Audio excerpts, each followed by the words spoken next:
Ladies and gentlemen, let me tell you something that changed my life many years ago. Before you can ever hope to lead a business, or a team, or a family, or a dream, you must first learn how to lead yourself.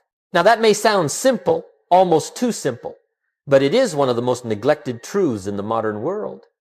Most people don't fail because of the economy, or the government, or the competition. No, my friends, they fail because they never learn to manage the person they see in the mirror every morning. The greatest battle is not out there in the marketplace. The greatest battle is inside, between the part of you that wants to grow and the part that wants to stay comfortable. And comfort, oh my, comfort is a sneaky enemy. It whispers to you. It says, take it easy. It says, tomorrow is just as good as today. It says, you can improve later. And if you're not careful, you start believing that voice. You start walking with it, talking with it, living with it, and before long, you start losing opportunities you didn't even know you had. Now, some people call that laziness. I don't call it laziness. I call it the absence of self-leadership. Because when there's no leader inside, comfort becomes the captain. Distraction becomes the director. Fear becomes the manager. And your life, instead of being something you build, becomes something you react to. But here's the good news, and it is good news. The moment you decide to lead yourself, everything begins to change. Not in a flash, not in a miracle, but in a quiet shift deep inside.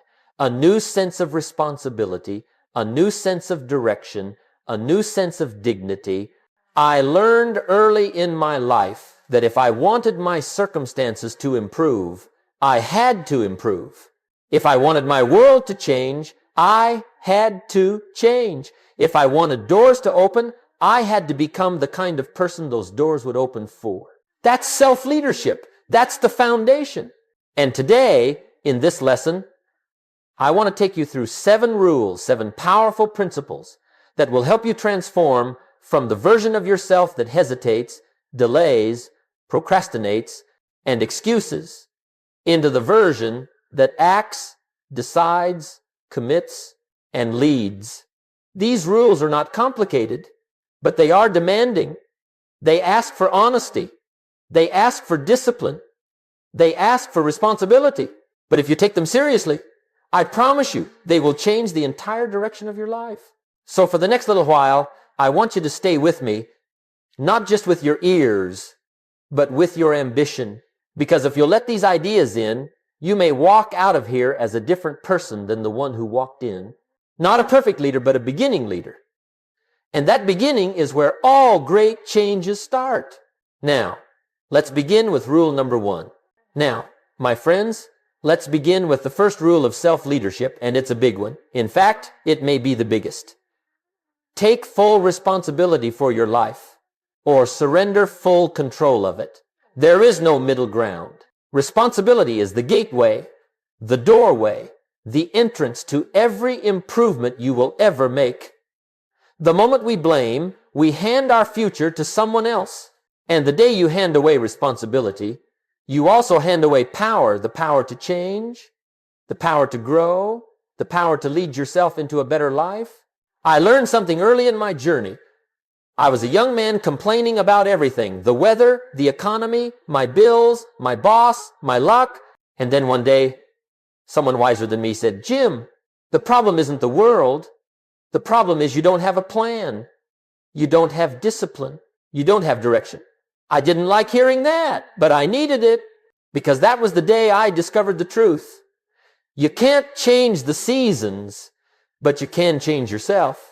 The moment I accepted responsibility, everything began to shift. Not overnight, but the direction of my life began to turn. You see, lazy people, and remember, we're not talking about laziness as an identity, but as a condition. Lazy people live in blame. They blame circumstances. They blame parents. They blame traffic. They blame the past. They blame the future. And after a while, they start to believe the story they've been telling. But leaders live in ownership. Leaders say, if it's to be, it's up to me. They don't wait for the right time. They create the right time. They don't wait for motivation. They build discipline. They don't wait for opportunity. They prepare for it. Responsibility gives them strength.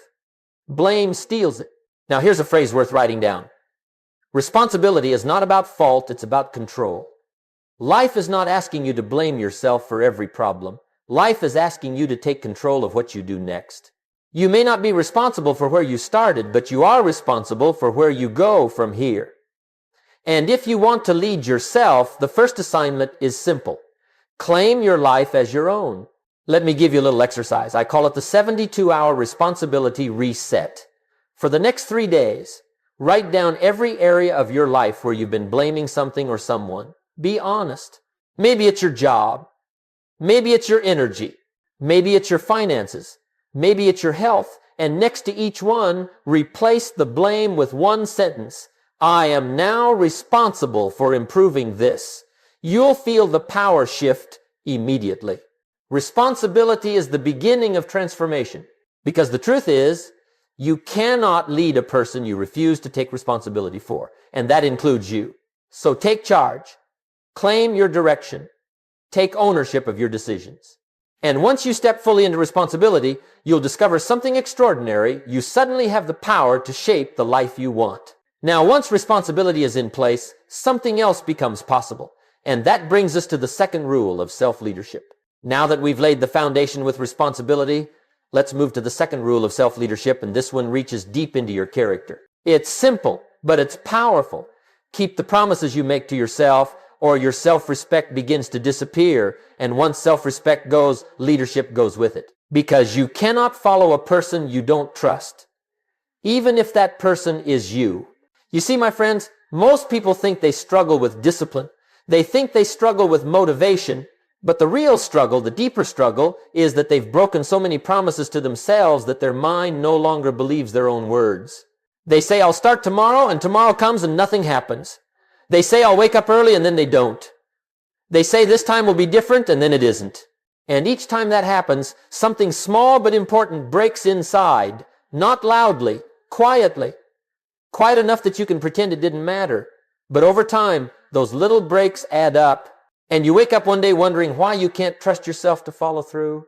Now, here's a lesson I learned that changed me forever. Discipline begins with honesty. If you can't keep big promises, make smaller ones. In fact, make promises so small that you can't break them.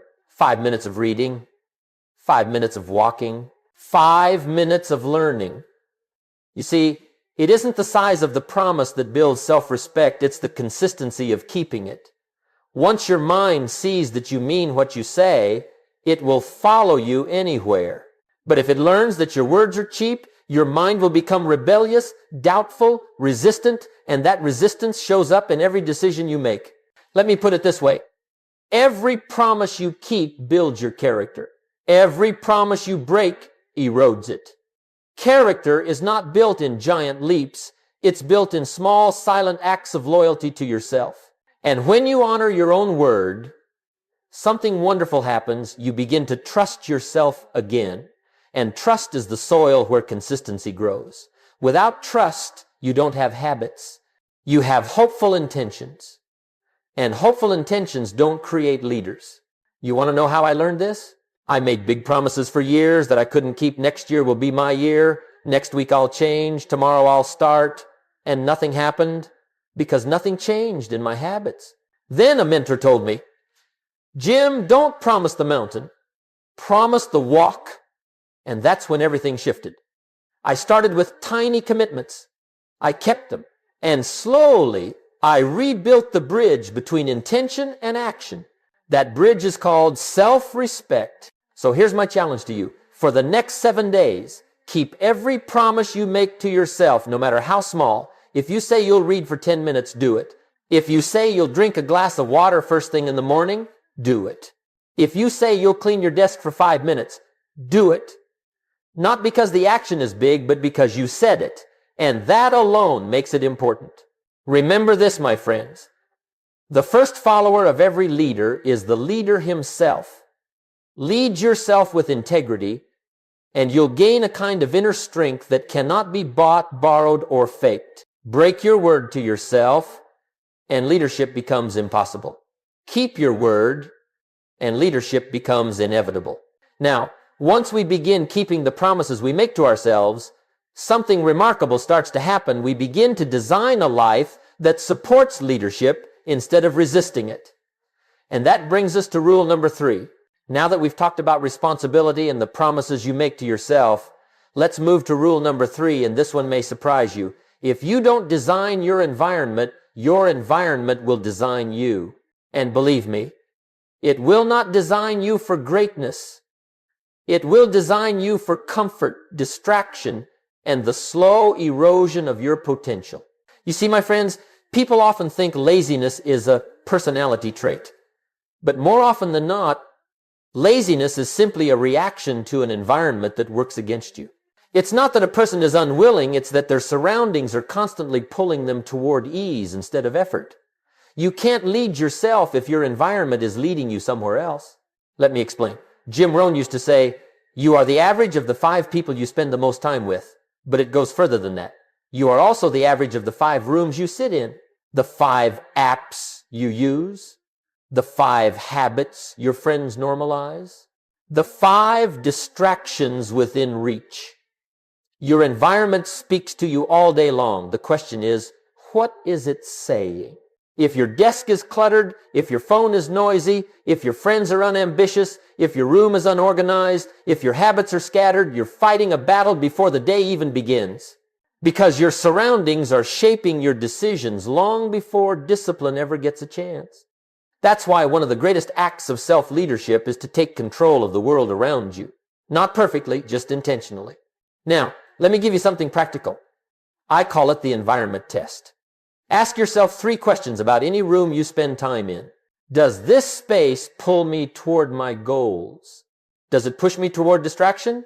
Does it reflect the kind of person I want to become? If the answer to the first question is no, and the second is yes, then you have a leadership problem, not a laziness problem. Because your environment will always win unless you redesign it. So how do we redesign it? Start with the simple things. If you want to read more, put books where your eyes can see them. If you want to exercise more, set your clothes out the night before. If you want to write more, clear your desk. If you want to think better, declutter your space. If you want fewer distractions, remove the things that interrupt you. And here's a classic principle. Make the good habits easier and the bad habits harder. If you want to stop snacking, don't put the snacks within reach. If you want to stop scrolling, don't sleep with your phone next to your bed. If you want better sleep, don't turn your room into an entertainment center. Believe me, leadership becomes much simpler when your environment supports your intentions. I call this the 10-minute leadership reset. Spend 10 minutes at the end of each day preparing tomorrow's environment so that tomorrow's version of you has no excuses. Lay out your tools, set your workspace, organize your priorities. When your environment is ready, your mind becomes ready. And when your mind is ready, leadership becomes a natural response instead of a forced behavior. Remember this, discipline is easier when your environment does half the work. Lazy people blame their surroundings. Leaders shape them. So ask yourself today, is my environment helping me rise or pulling me down? And if the answer isn't what you want, then change it because you can. And once your environment begins supporting you, consistency suddenly becomes much more achievable. Now, once you've taken responsibility, kept your promises, and shaped your environment, the next step is crucial. You must not rely on emotion to run your day. You must rely on something far stronger. That leads us to rule number 4.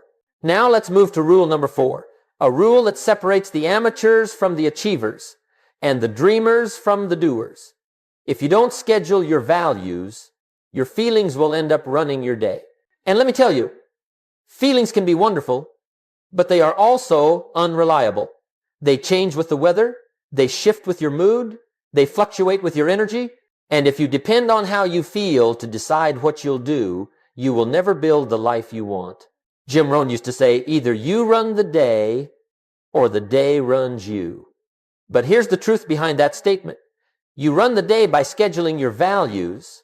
Without a schedule, even the best intentions disappear into distraction. And distraction is the silent killer of potential. Let's talk honestly. You've had days where you said you'd read, days where you said you'd exercise, days where you said you'd work on your dream, but the day passed, not because you're weak, but because it wasn't scheduled, it wasn't protected, it wasn't given a place in time, and what is not placed in time rarely becomes real. You see, lazy people live by emotion.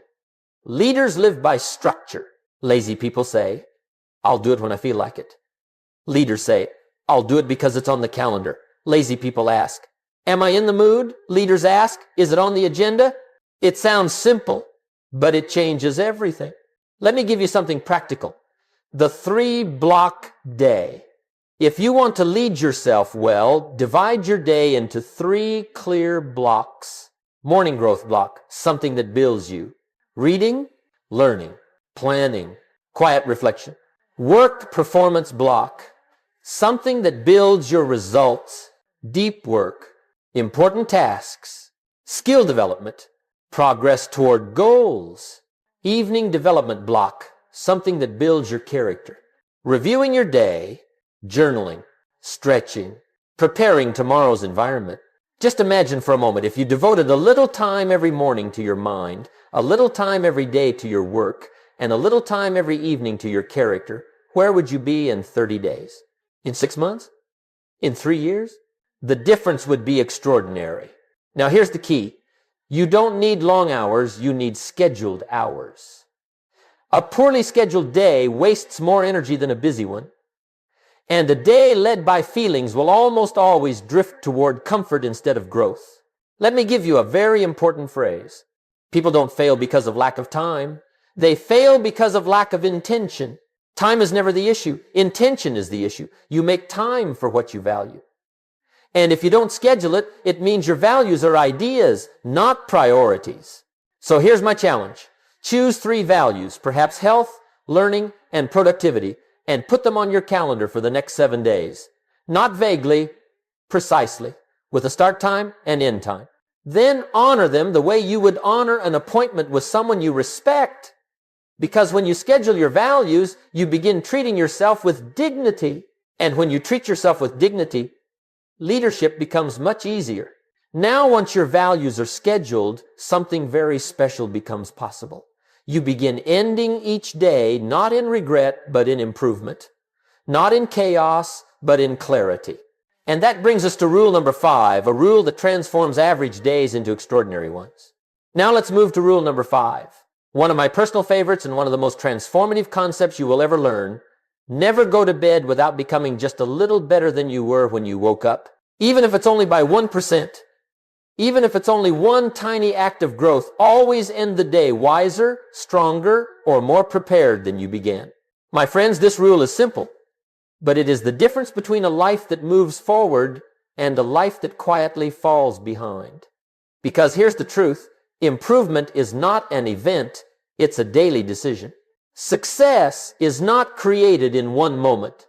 It's created in small, invisible moments, the ones nobody sees, nobody praises, nobody celebrates. But those small improvements, stacked day after day, become a force that no setback can stop. Jim Rohn said it best, work harder on yourself than you do on your job. Why? Because you take you everywhere you go. You take your thinking everywhere you go. You take your habits everywhere you go. And if you become better, everything around you becomes better too. Your relationships, your opportunities, your decisions, even your income. Let's talk about how this works. Most people end their day in one of 2 ways. Either in consumption, scrolling, watching, distracting, or in regret. I wish I had done more. But leaders close the day in reflection. Leaders ask themselves the right questions. Leaders finish their day with intention. So let me give you a simple practice. I taught many students over the years. I call it the evening audit. It takes only 5 minutes, but it can change your life. Before you go to bed, ask yourself 4 questions. What did I learn today? Even one idea is progress. Even one line from a book counts. What did I improve today? Maybe you made a better decision, handled a situation more calmly, or practiced a skill. What did I avoid today that I should have faced? This builds honesty, the foundation of discipline. What must I do tomorrow to stay on track? This builds direction, the foundation of leadership. 5 minutes. That's all it takes. No guilt, no judgment, just truth. Truth, gently examined at the end of each day, becomes wisdom at the end of each month. And here's the magic. If you ask these questions every night, you will naturally become better every day. Because the human mind cannot ignore a question it sees daily. It seeks answers. It searches for improvement. It looks for growth automatically. Let me give you one more simple rule for this section. Learn 10 pages, write 10 lines, or practice for 10 minutes every day. That's it. Tiny, repeatable, dependable. You don't need heroic effort. You need daily effort. Lazy people wait for the perfect day. Leaders improve on the imperfect ones. Lazy people chase inspiration. Leaders create momentum. Lazy people drift. Leaders decide. So remember, never go to bed the same person you were when you woke up. Leave each day a little wiser, a little sharper, a little stronger. Because with enough days like that, your entire life begins to transform. Now, once you are improving daily, another powerful truth becomes clear. You can't grow alone. Who you spend time with will either nourish your growth or quietly sabotage it. And that brings us to rule number 6.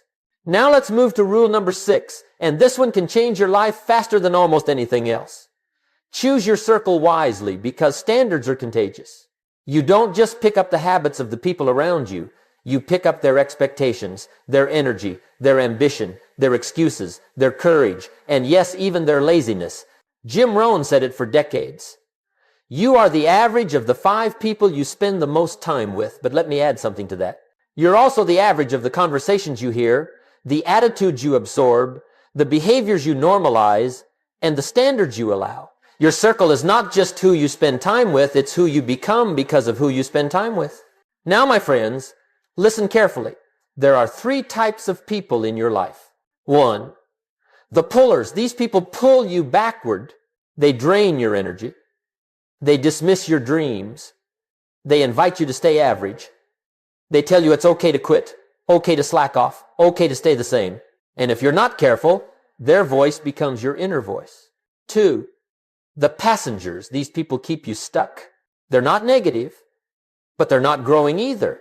They're comfortable. They're predictable. They don't challenge you, push you, or inspire you. They make it easy to stay exactly where you are. 3, the pushers. These people lift you higher. They expect more from themselves, and because of that, they expect more from you. They're disciplined. They're moving forward. They're hungry. They're learning. They're improving. And simply being in their presence raises your standards. Now, let me tell you something important. Self-leadership grows best in high-standard soil. If you put a strong seed in weak soil, it struggles. If you put an average seed in strong soil, it thrives. The environment matters, and so do the people in it. Lazy people surround themselves with comfort-driven people. Leaders surround themselves with standard-driven people. And the simplest sign of a great circle is this. Being around them makes excuses feel uncomfortable. Let me give you something practical. I call it the friendship inventory. Take 5 minutes and write down the names of the people you spend the most time with. Then ask, does this person inspire me or drain me? Do they challenge me or enable me? Do they make me want to improve or relax? Do they talk about growth or gossip? Are they builders or complainers? It's not about judging people. It's about guiding your life. And sometimes, in order to grow, you must create a little distance, not from people you dislike, but from people who quietly hold you back. And sometimes, you must move closer to someone who stretches you, even if it feels uncomfortable at first. Growth is rarely comfortable, but it's always worth it. Here's something I've learned. If you walk with confident people, you become confident. If you walk with disciplined people, you become disciplined. If you walk with ambitious people, you become ambitious. Standards spread through proximity, so choose wisely. Because self-leadership becomes 10 times easier when your circle lives by the same values you're trying to build. Now, once your environment is strong, your values are scheduled, and your circle is lifting you, something powerful happens. Your emotions begin to hold less control over your choices. And that leads us to rule number 7, the rule that separates temporary improvement from unstoppable growth. Now, my friends, let's move to rule number 7, the final rule of self-leadership, and perhaps the most revealing one of all. Lead yourself through hard days, because that's where real leaders are made. Anyone can perform on a good day. Anyone can take action when they're inspired, energized, motivated, excited. But the true test of self-leadership is what you do when the feelings are gone, when the energy is low, when the mood is off, when the day is heavy, and the path feels difficult. You see, lazy days don't destroy your life, it's giving in to them that does. And leaders are not people who never feel lazy. Leaders are people who have learned how to lead themselves in spite of laziness. They don't wait for the mood. They don't wait for the spark. They don't wait for the perfect moment. They act based on values, not emotions. Jim Rohn used to say, don't let your emotions control you. Learn to control your emotions, and that's the secret. The lazy person asks, do I feel like it? The leader asks, did I decide it? And there's a world of difference between those two questions. Let me give you 3 simple truths about hard days. 1, hard days are not a sign you're failing, they're a sign you're human. Everyone has them, even the great ones, even the disciplined ones, even the leaders you admire. The difference is not the presence of difficulty. The difference is the response to difficulty. 2, hard days build strength you can't get anywhere else. Just like muscles grow from resistance, character grows from adversity. You can't become mentally strong if everything is easy. Ease never built a backbone. Challenge did. 3, hard days are where identity is forged. What you do when no one is clapping, no one is watching, and no one is praising, that is who you truly are. And that is where self-respect grows. But here's the good news. You don't need to be perfect on a hard day. You simply need to show up, even in the smallest way. That's why I teach something I call the hard day protocol, a simple plan to keep you moving when everything in you wants to stop. The hard day protocol: do the smallest possible version of your commitment. Don't do the full workout, take a 10-minute walk. Don't read 30 pages, read 2. Don't write a chapter, write a paragraph. Don't meditate for 20 minutes, meditate for 3. Do it immediately. Don't negotiate, don't debate, don't bargain. The longer you think, the weaker you become. Action interrupts emotion. Do it without drama. Don't complain your way through it. Don't turn it into a big story. Just do the small action quietly, calmly, consistently. Celebrate the victory, because even a small victory on a hard day builds enormous confidence. And confidence is fuel for the next day. Here's something important to remember. Consistency is not about perfection. It's about never fully stopping. The lazy person stops at the first sign of discomfort. The leader reduces the load but keeps the rhythm. And that is what makes them unstoppable. So write this down, my friends. A leader acts. A follower waits. A lazy person delays. Your future will be shaped by which one of those you choose to be on the days that test you the most. And once you learn to lead yourself through the difficult days, once you develop the ability to move forward, even when it's inconvenient, uncomfortable, or unappealing, you become someone who can trust themselves in any circumstance. And that's when the world begins to trust you too. Now that we've explored all 7 rules, it's time to bring this lesson home, to tie everything together and leave you with the final message of self-leadership. Now, my friends, as we come to the close of this lesson, let me bring it all together. We've covered a lot of ground today, 7 rules that can take you from the version of yourself that hesitates to the version that leads. Not the version that waits, but the version that decides. Not the version that reacts, but the version that takes responsibility for every step forward. And if there's one message I want you to remember, it's this. From this day on, lead yourself first. Before you attempt to lead a team, a business, a family, or a community, begin with you. Because the most important person you will ever manage is the one you bring to every situation. Your character, your discipline, your mindset, your philosophy. Let's briefly revisit what we learned. Rule 1, take full responsibility or lose full control. Your life won't change until you claim it. Rule 2, keep promises to yourself. Your self-respect is built on the agreements you keep with you. Rule 3, design your environment. If your surroundings don't support your goals, they will sabotage them.